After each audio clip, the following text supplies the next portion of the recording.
everyone. In this demonstration, I'm going to work through how to use regression function in a graph format, and I'll also show you how you could calculate it using formulas. Now, the data you have in front of you is from a real piece of analysis used to value how much fixed overhead should be considered and overhead for a real business, although the business name has been disguised. Okay, let's first start off this demonstration using the graph approach. We have some data in front of you. The independent variable would be direct labor, and supplies would be the dependent variable. I also have the regression formula down below, and I've stated it in the two ways I've typically seen it stated. Y equals mx plus b, that's this formula right here. I've also seen it described as y equals a plus bx. Okay, let's get to the graphing. We'll highlight the area we want to graph. We'll do an insert a chart. We're going to pick an XY graph or a scattergram. Let me slide this over so you can see what I'm doing. The data does appear in columns. I'm going to skip some of the fancy stuff, although we should label a little bit of what we're working with. The X value is direct labor, and the Y value would be supplies. And by the way, both of these are in dollars, so why don't we go ahead and label it as such.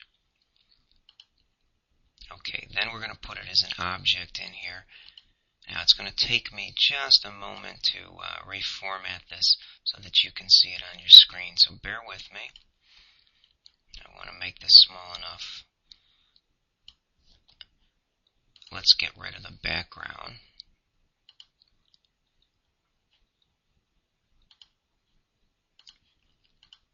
Okay, and let's get rid of the lines as well. So now we can see the various data points.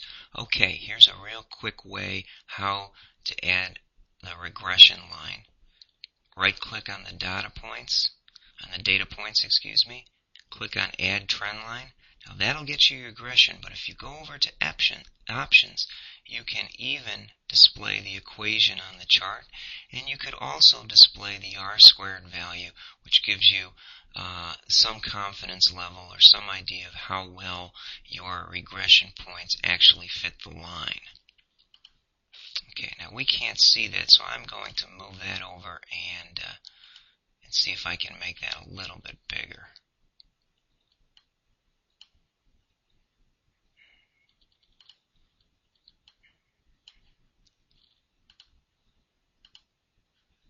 Okay, if I can put this somewhere we can see it, we're in place. And so there's our formula. The predictive value of the costs, which in this case is supplies, is going to be equal to 32 cents for every direct labor dollar spent, plus $83,140. And it has an R-squared value of about 30%, which is far less than what a statistical person would want to use to rely on it.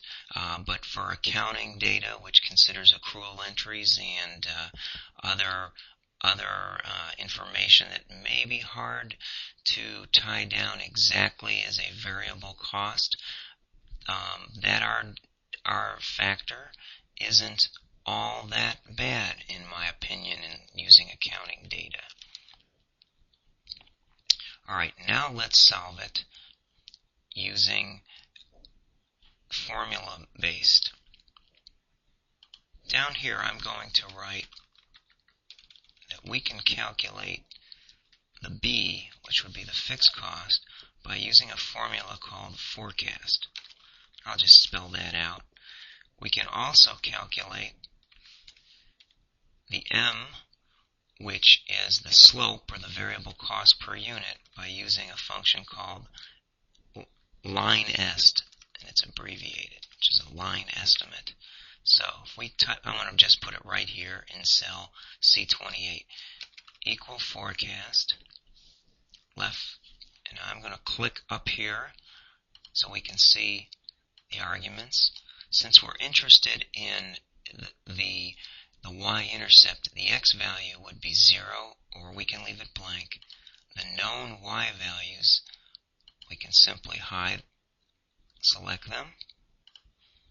Then we can select our x values. And we come up with 83,140. Look at that. It matches the y-intercept that we found using the graph method. Now, to use the line est method, again, I'll click up here so we can follow what we're saying, the known y's and the known x's. And in our case, we won't need to be worried about the constant or the stats. And if I format that similarly to what we see in the chart, we see that the 32.38 cents per direct labor dollar spent matches the M value in the formula that we calculated using the graph method. Okay, so there you've seen two ways to get it. Now, once you have this information, of course, you simply plug it in, and you're able to calculate what your predictive amount would be. All right, well, with this information in hand, I'm going to take this one step further and show you how we use this to actually value how much fixed overhead belonged on our balance sheet. I'm going to switch to another page, so the screen's going to flash before you. Okay, now what we did on that, I'm going to go back now. We were dealing here with supplies, and if you remember the numbers of the 32 cents and the 83,140, when we go over to the summary page, you'll see the 32 cents appearing right here in cell D11.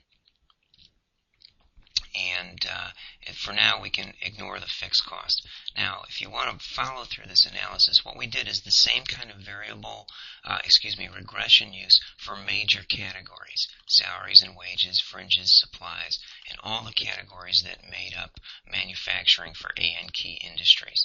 Once we calculated the variable cost, we could the reforecast 12 months was an adjustment that we made based on a couple outlier information that we didn't think reflected our business. So what we have in A is our salaries and fringes expense for the year that we used to develop the budget amount for 2001. And then we add in the variable cost that we calculated using regression analysis, just as I did for supplies, to get the 32 cents. Then, once I've done that by category, we're able to calculate the total amount, that's $8,085,000, of the total costs. And if we break that out, we come up with, here's a rounding factor of the 8 divided by the 18 million, to come up with a total variable cost for overhead of 42%. If we back off 100 from that, we therefore have calculated our fixed overhead percentage at last year's production volume at 57%. Okay, well, how would we use that? Well, what we would say is, if we have a known direct labor quantity that we used, and we did from another forecast, then